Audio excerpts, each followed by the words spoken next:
We did little introduction about this chapter. So it was Gregor Mendel who did the principle of heredity through the process of hybridization. Hybridization क्या होता है वो थोड़ा हम समझेंगे. उन्होंने क्या किया था, कुछ कैरेक्टरिस्टिक्स पे वर्क किया था, क्रॉस किया, and he came out with the principle of heredity. Now let's see the cross. Hybridization कैसे हुआ. उन्होंने दो अलग कैरेक्टरिस्टिक्स को क्रॉस किया और फिर उनके पास जो जनरेशन आया, उन्होंने देखा येलो एंड ग्रीन को क्रॉस किया. तो फर्स्ट जनरेशन जिसको हम बोलते हैं F1 जनरेशन, उसके अंदर जो 4 प्रोजेनी आई सारे येलो थे. तो वो सोचा ऐसा क्यों, ग्रीन क्यों नहीं आया. So what he did again, जो उनका फर्स्ट F1 जनरेशन है उसी का दोबारा से क्रॉस सेल्फिंग किया उन्होंने. तो रिजल्ट क्या आया, 3 येलो और एक green.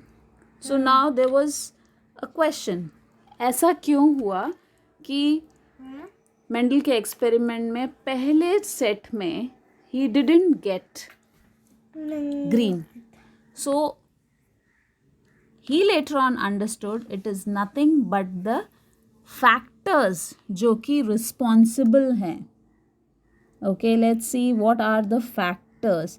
Now F1 and F2 इधर इसलिए डाला है, F1 का मतलब होता है first generation, F2 का मतलब second generation. F word means filial. F is filial. Let's say it's a Latin word. Filial का मतलब होता है son and daughter.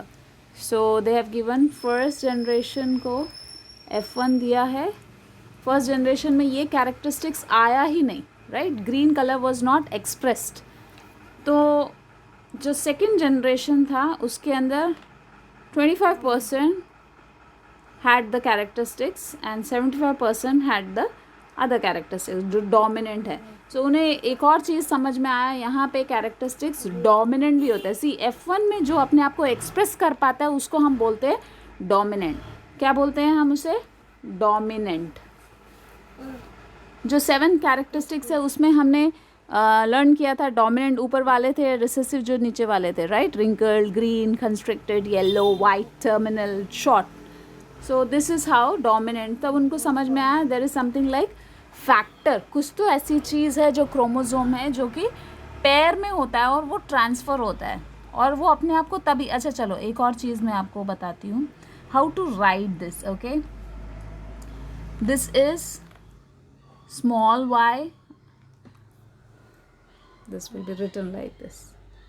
You can see here only it will be shown how the genotype is written. You can see green को हम small y क्योंकि yellow is dominant, right. so जो dominant होता है उसका first letter हम use करते हैं. तो yellow dominant है तो first letter उसका y है, तो हम 2 y लिखेंगे क्योंकि फैक्टर्स पेयर्स में अवेलेबल होते हैं. Factors are always present in pairs. Okay, इसका स्नैपशॉट लेके आप स्टडी कर सकते हो. Now we stopping it over here. जो पेयर के बारे में बात करते हैं वो यहीं पे पेज 49 में देखेंगे. मेंडल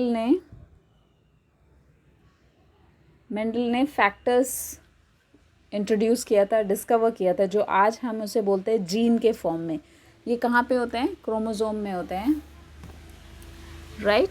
एंड जो फैक्टर्स होते हैं हमेशा पेयर में होते हैं. तभी हम जब भी लिखेंगे, अब I am writing tall, I will write it like this, either this tall और this toll.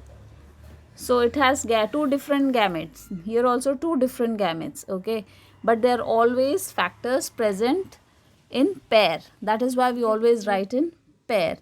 They don't mix. So just read this part.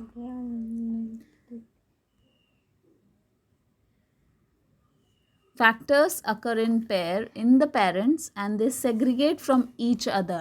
Segregate का मतलब है, चलो हम एक टेस्ट लेते हैं. ये है पेरेंट, 1 पेरेंट, और ये है दूसरा पेरेंट. क्रॉस किया तो एक गैमेट हमारे पास आया, इसका एक गैमेट हमारे पास आया. तो ये हमारा F1 जनरेशन है. क्या ये F1 जनरेशन है? अब F1 जनरेशन को हमने कैसे लिखा है, 1 capital T 1 small t, but हम इसे बाहर से देखेंगे, ये जनरेशन F1 जनरेशन बाहर से दिखेगी कैसे, टॉल दिखेगी, क्योंकि वो डोमिनेंट ट्रेट है. जो capital T is dominant, right, so it will be visible as tall. Phenotype क्या होगा, टॉल. जीनोटाइप क्या होगा, genotype will be capital T and small t, right.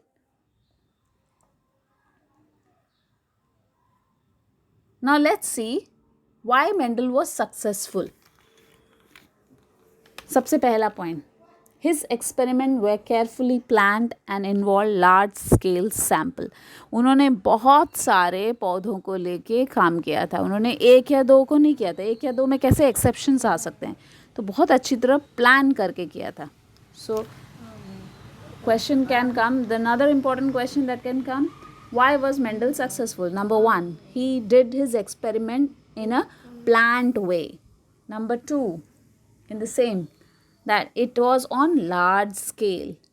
Then next point, he expressed, जो भी result आता था वो ratio के form में express करते थे.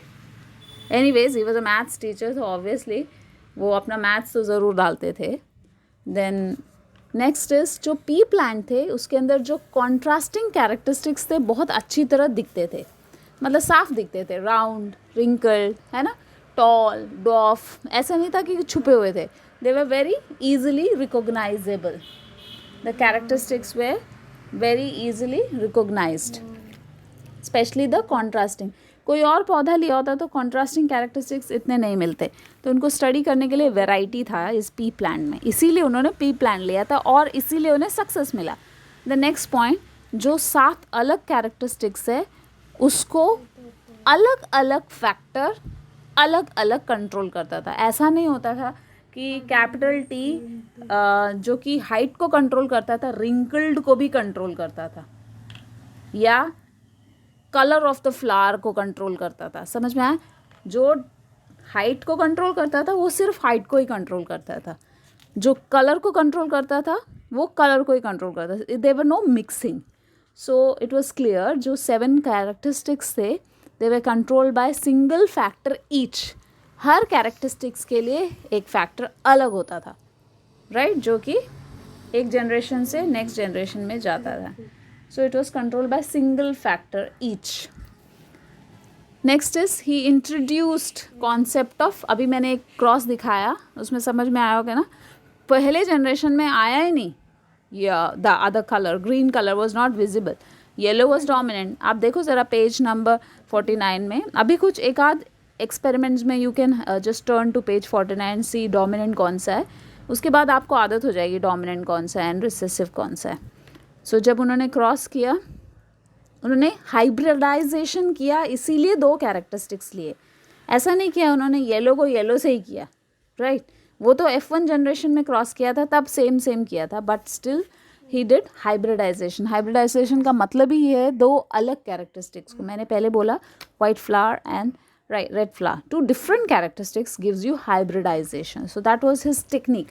What was the technique of Mendel? Hybridization. So the last important, very most important, he introduced dominant and recessiveness in the characteristics. Okay. Now we have to understand certain terminologies. When you talk about the terminologies, सबसे पहला character. Character का मतलब special feature, जैसे कि 7 character हमने अभी पढ़ा, right? Seed shape, seed color, pod shape, pod color, flower location, plant height. ये सारे क्या हैं? कैरेक्टर्स हैं, right. Next is trait.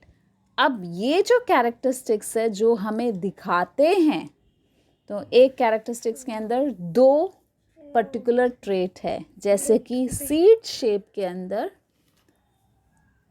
we'll just go back to that page. See this, ये ट्रेट हो गया, ये कैरेक्टरिस्टिक्स हो गया. तो सीड कलर में 2 ट्रेट है, एक येलो ट्रेट भी है और ग्रीन है, ओके, अब बुक में जो एग्जाम्पल है they have given you the example of height. सो यहाँ पे ये क्या है? Characteristic, character. Okay, whereas character को जो एक्सप्रेस करता है, हमें जो दिख रहा है, दैट इज ट्रेट. जैसे कि आपकी हाइट, हाँ, may be you have two brothers, one is tall, one is short. So what is visible? Who is taller, who is shorter? That is a visible thing. So उसको हम बोलेंगे trait. तो यहाँ पे characteristics है plant height, trait है tall and dwarf. Okay. One more example. यहाँ पे characteristics is location of flower. Trait है axial and terminal. Clear? Trait means, अब मैं बोल रही हूँ, आप बोलोगे why do we need to learn this terminology. आगे जाके ये टर्मिनोलॉजी पे क्वेश्चंस आते हैं. Write one line definition on characteristics. So you have to write it is a specific feature of an organism. For example, height of the stem. Trait क्या है? It is the inherited character, मतलब जो parents से next generation को जाता है, inherited character. And it is visible, it is detectable, visible. Okay, inherited characteristics and it is detectable, visible. Then what is a factor? Factor is a short particle which is responsible for expression. It is a particle present in organism जो कि express करने के लिए, characteristics को express करने के लिए मदद करता है. That is a factor. Mendel ने फैक्टर को इंट्रोड्यूस किया था. फैक्टर ही डिटरमाइन करता है कैसा एक इंसान होना चाहिए. तो वो कहाँ पे होता है factor? Located on your DNA. Where is it located? It is on your DNA. Okay, it expresses. So similar thing is there gene. What is a gene? DNA का छोटा सा सेगमेंट जो कि a particular characteristics is expressed. Factor and gene are quite same. You don't have to get confused, दो अलग अलग लिखा है. फैक्टर को हमने कहते हैं रफ टर्म में यूज़ किया हुआ है, but gene is a specific word. Actually factor is a gene. Factor word शुरू में इसलिए बोला गया था क्योंकि तब हमें नॉलेज नहीं थी जीन की. Now we know specific part of DNA जो कि रिस्पॉन्स. एक पूरा DNA लेंगे तो उसके अंदर करीब करीब 2000 से लेकर 1000, you know, it's variation. There would be gene responsible for our body activity. Some gene will be responsible for your blood का RBC काउंट के लिए, या some gene will be responsible for hairs on your skin. Some gene will be responsible for the color of your nails, and some gene will be responsible for your blood pressure. So everything is controlled by the gene inside the body. Next is an allele. What is an allele? Allele is two forms of a gene. अब मैं बोल रही हूँ tall. Toll के दो variation क्या, sorry height characteristics के दो वेरिएशन क्या है? या तो टॉल को हम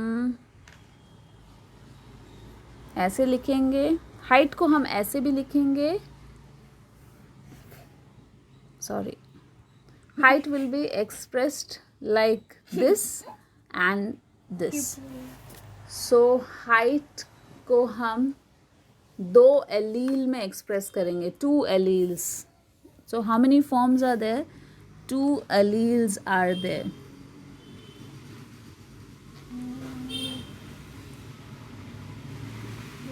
What is an allele? It is an alternate form of a given gene. एक gene मतलब responsible for, let's say example, height of the plant. तो उसके दो फॉर्म्स कौन से हैं जो कि हमें visible है?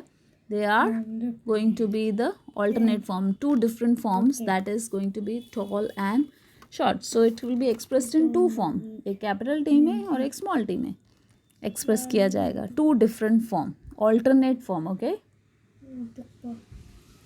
Then dominant. जो अपने आप को F1 जनरेशन में एक्सप्रेस कर लेता है उसको हम डोमिनेंट बोलते हैं. Let's read the definition of dominant.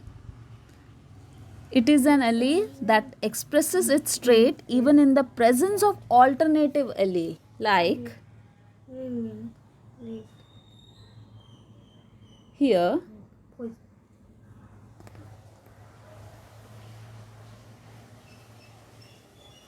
we'll see. यहाँ पे देखो इस let's see this one. यहाँ पे दिखने में कैसा है, येलो है, लेकिन हमने उसे लिखा कैसे है, capital Y and small Y. तो जो कैपिटल वाई अपने आप को एक्सप्रेस कर पा रहा है, ओके, स्मॉल वाई अपने आप को एक्सप्रेस नहीं कर पा रहा.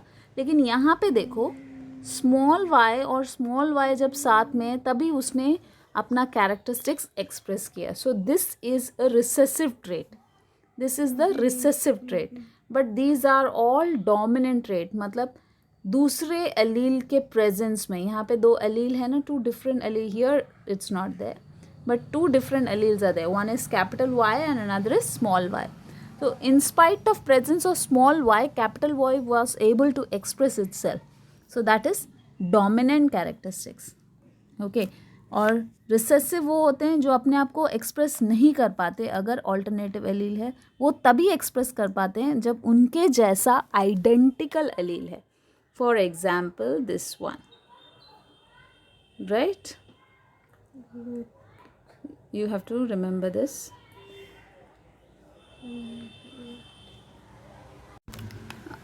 For today I think these many terminology is good enough. बाकी का हम नेक्स्ट लेक्चर में करेंगे.